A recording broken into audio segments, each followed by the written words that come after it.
ಮಳೆಯಿಂದ ಭೂಕುಸಿತದಿಂದ ಭಾರಿ ವಾಹನಗಳಿಗೆ ಜಿಲ್ಲಾಡಳಿತ ಬ್ರೇಕ್ ಹಾಕಿದೆ. ಮಳೆ ತಗ್ಗಿದ್ರೂ ಗಾಳಿಯ ವೇಗ ಕಡಿಮೆಯಾಗಿಲ್ಲ. ಡೆಡ್ಲಿ ಡೆಂಗಿ ಡಂಗೂರ ಲಗಾಮು ಹಾಕಲು ತಿರುಗಾಡ್ತಾ ಇದೆಯಾ ಬಿಬಿಎಂಪಿ? ಈ ಸುದ್ದಿಗಳನ್ನು ನೋಡೋಣ ಮಳೆ ಡೆಂಗಿ ನ್ಯೂಸ್ ಟಾಪ್ 9ನಲ್ಲಿ.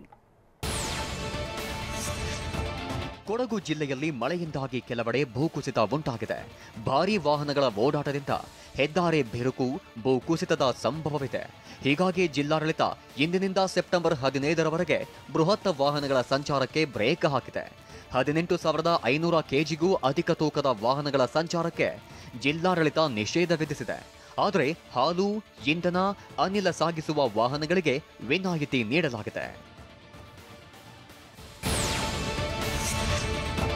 ಕೊಡಗು ಜಿಲ್ಲೆಯ ಭಾಗಮಂಡಲದ ತ್ರಿವೇಣಿ ಸಂಗಮದಲ್ಲಿ ನೀರು ರಭಸವಾಗಿ ಹರಿಯುತ್ತಲೇ ಇದೆ.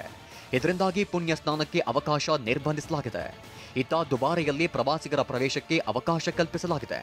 ಕಾವೇರಿ ನದಿಯಲ್ಲಿ ಪ್ರವಾಹ ಇಳಿಕೆಯಾಗಿದ್ದು ಆನೆ ಶಿಬಿರಕ್ಕೆ ಮೋಟಾರ್ ಬೋಟ್ನಲ್ಲಿ ಸಂಚರಿಸಬಹುದಾಗಿದೆ.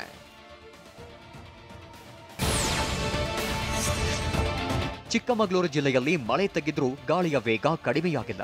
ಇದರಿಂದಾಗಿ ಕೊಪ್ಪ ತಾಲೂಕಿನ ಬಂಬ್ಲಾಪುರ ಗ್ರಾಮದ ಬೃಹತ್ ಮರ ಬಿದ್ದು 5ರಿಂದ 6 ವಿದ್ಯುತ್ ಕಂಬಗಳಿಗೆ ಹಾನಿಯಾಗಿದೆ. ವಿದ್ಯುತ್ ಸಂಪರ್ಕ ಕಡಿತವಾಗಿದ್ದು ಮೆಸ್ಕಾಂಗೆ ತಲೆನೋವು ತಂದಿಟ್ಟಿದೆ.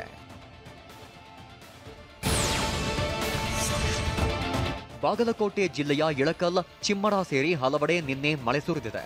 ಮಳೆ ಅಂಗಳದಲ್ಲೆಲ್ಲ ನೀರು ನಿಂತು ಅವಾಂತರ ಸೃಷ್ಟಿಯಾಯಿತು. ಕಲಬುರಗಿಯಲ್ಲೂ ಭಾರೀ ಮಳೆ ಸುರಿಯಿತು. ಗುಡುಗು ಮಿಂಚು ಸಹಿತ ಮಳೆ ಅಬ್ಬರಿಸುತ್ತಿದ್ದು ರೈತರ ಮೊಗದಲ್ಲಿ ಮಂದಹಾಸ ಮೂಡಿದೆ.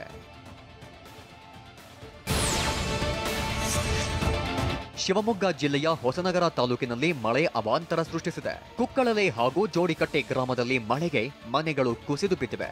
ಪುಷ್ಪಕುಮಾರಿ, ಶಾರದಮ್ಮ ಎಂಬುವರಿಗೆ ಸೇರಿದ ಮನೆ ಕುಸಿತವಾಗಿತ್ತು. ಸ್ಥಳಕ್ಕೆ ಕಂದಾಯ ಅಧಿಕಾರಿಗಳು ಭೇಟಿ ನೀಡಿ ಪರಿಶೀಲನೆ ನಡೆಸಿದರು.